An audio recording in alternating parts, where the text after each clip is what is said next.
Hey everyone, David Chen here. I wanted to share just a few thoughts about Borat 2, or I believe the official title is Borat's Subsequent Movie Film Delivery of Prodigious Bride to American Regime for Make Benefit Once Glorious Nation of Kazakhstan, which has also been abbreviated Borat Subsequent Movie Film.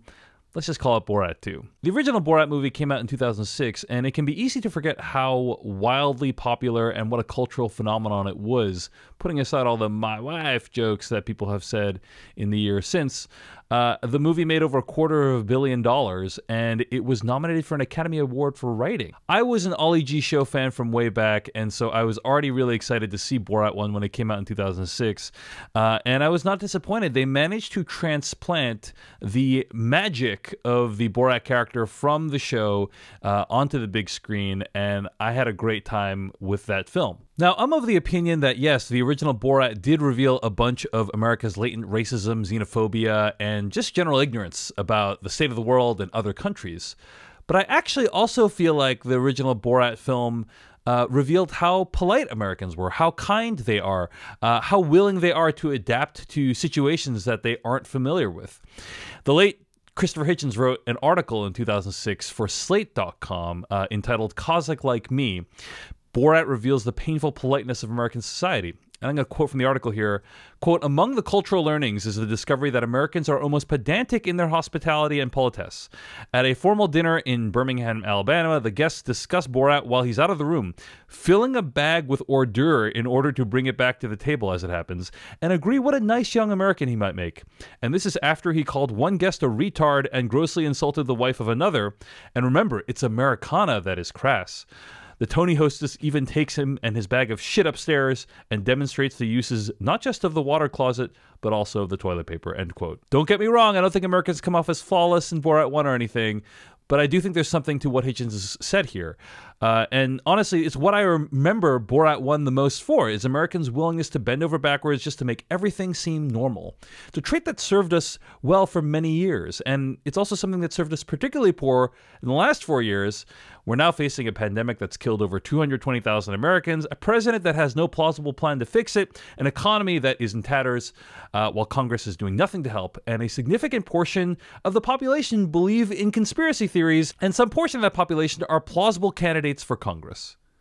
Americans are great at brushing things off, great at continuing with things, at treating things as normal, and while that can be a great source of strength, it's also a source of a lot of our problems. And that seems to be something that Sacha Baron Cohen has a problem with too. There's a kind of edge to Borat 2, and we'll talk about that in a little bit. Before I continue, I just want to make clear this isn't technically a review. I'm an employee at Amazon, and as you all probably know, Prime Video is streaming this title. I don't represent Amazon, my opinions are my own, but I do just want to call that out as a piece of disclosure. So back to the movie. Overall, I want to start by saying I had a great time watching this movie. I thought it was really, really funny. In an age in which cringe humor has become super popular and common in like Twitter and TikTok and everywhere else, Borat and Sacha Baron Cohen still finds a way to make me want to curl up into a ball and into a fetal position and kind of retreat into myself because of how painful and awkward a lot of the scenarios he finds himself in are. I was watching this movie using the Amazon Watch Party feature, and one of my friends says, "This guy has balls of steel," which is a statement that could apply in more than one scenario. I mean, he is bold and he just goes for it, putting himself in danger physically, emotionally, spiritually to get the laugh. It's rare to see. It's rare to see. One of the things that was so innovative about Borat 1 that I don't think was recognized enough, to be honest with you, is, and I don't remember if it was Sacha Baron Cohen that said this in an interview a long time ago, but I remember reading one of the creators of the film saying that the Borat script is one of the few times where somebody wrote a script that hadn't happened in the real world. Like, it required actual events in order for the script to work, and they went out and they made it happen. And when you go back and look at it, you know, it's very easy to think, oh, hey, they interviewed a bunch of people and like mess with them, and that being like the entire film. But it's actually much more sophisticated than that, I think, because of the fact that they had like a through line, a plot line, and it's very subtle, but it's still there. And I think that's also true of Borat 2. There's this actually heartwarming story of Borat's relationship with his daughter, who's wonderfully played by Maria Bakalova, and the movie kind of plays it out, all while putting these characters into outlandish situations in which they behave very rudely, wildly, or in ways that you can't predict. And I think it continues to be innovative, and I think they did a great job of expanding on that formula. Speaking of Borat's daughter and expanding on the formula, Maria Bakalova is, in my opinion, the breakout star of this film. She is incredible. And when you watch Sacha Baron Cohen do his thing, you think to yourself, oh, wow, like this guy is brave, he's bold with his comedy, he's unmatched. But then you watch Maria Bakalova in this movie and you think maybe he has met his match. Because really, in a way, Maria Bakalova playing Borat's daughter Tutar is a way to continue the formula. She's not recognizable like Borat is. And she not only shows she can keep up with Sacha Baron Cohen in terms of comedic acting, but she commits herself physically to the role and also puts herself in pretty challenging scenarios in order to make this movie work. So bravo to her. I think she is awesome and will be talked about for quite a bit after this movie is released. Despite how great of a time I had watching Borat 2, and I had a lot of laughs, I watched it with some friends online on Zoom, and it was a great fun watching everyone's reactions. There was a kind of sadness underpinning all the proceedings for me, and that is because that the original Borat was kind of premised on bringing people's innate latent racism out into the open. And the problem is that in the last 14 years, that racism is just now more out in the open on a day-to-day basis. In Borat 2, when Borat asks a baker to write "Jews will not replace us" on a cake, and she does it without batting an eye, it's supposed to make you laugh and cringe. Oh my gosh, someone's just willing to do that. But it's a bit less funny because it was the phrase people were chanting 3 years ago when white supremacists gathered in Charlottesville in a rally that killed someone.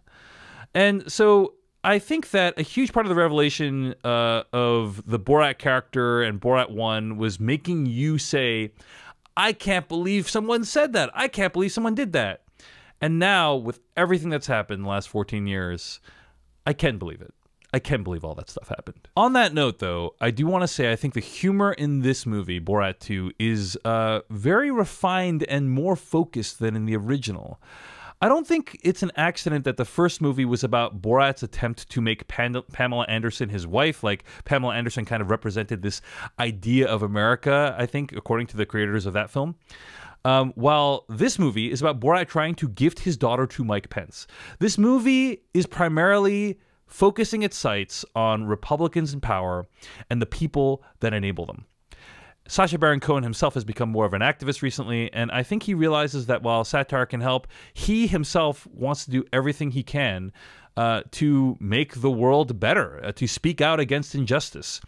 That's my sense anyway, and that's why I feel like the humor in this movie is much more targeted and has a sharper edge. It's really about the people that got us into this terrible situation that we're in, and I think that's kind of suffused throughout the entire film, Borat 2. Before I wrap up this video, I gotta mention the scene that everyone's been talking about. Arguably, this is a spoiler, so if you don't want to be spoiled, you should stop watching, but I'll just say that there is a moment at the end of the film when the President of the United States lawyer, Rudy Giuliani, finds himself in a compromising position. And there's been a lot of headlines about this all around the internet, all around the world. And I think that I've seen a lot of different opinions about what exactly Rudy Giuliani was doing at the end of the movie and how okay it was. What is undeniable to me is that he put himself in a compromising situation that he shouldn't have put himself in. And the movie reveals this with great flair and with some humor.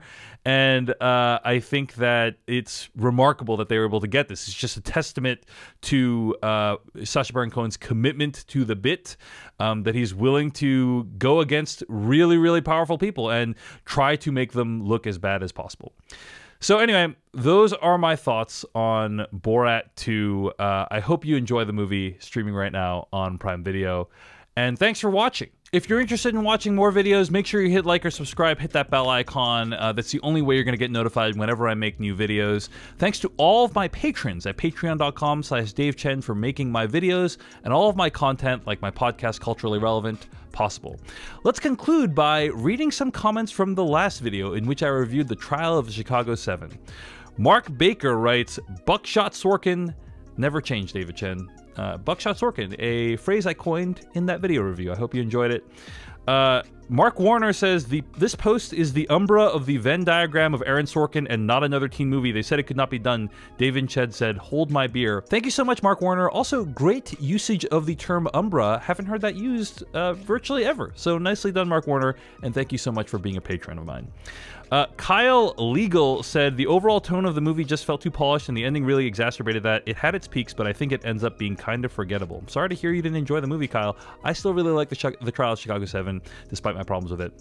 And then finally, Jonas Kaufman writes, my wife and I loved it, including the ending. I think this is a movie about today more than the 1960s. And American or not, we're all stuck in Donald Trump's nightmare. So someone standing up and shouting truth to his avatar in the movie felt necessary and cathartic. Hayden is us shouting at Trump about the blood and terror he has on his hands, and I will applaud that. All right, Jonas, thanks for your comments. Thanks for everyone's comments. Thanks for watching this video. See you in the next one.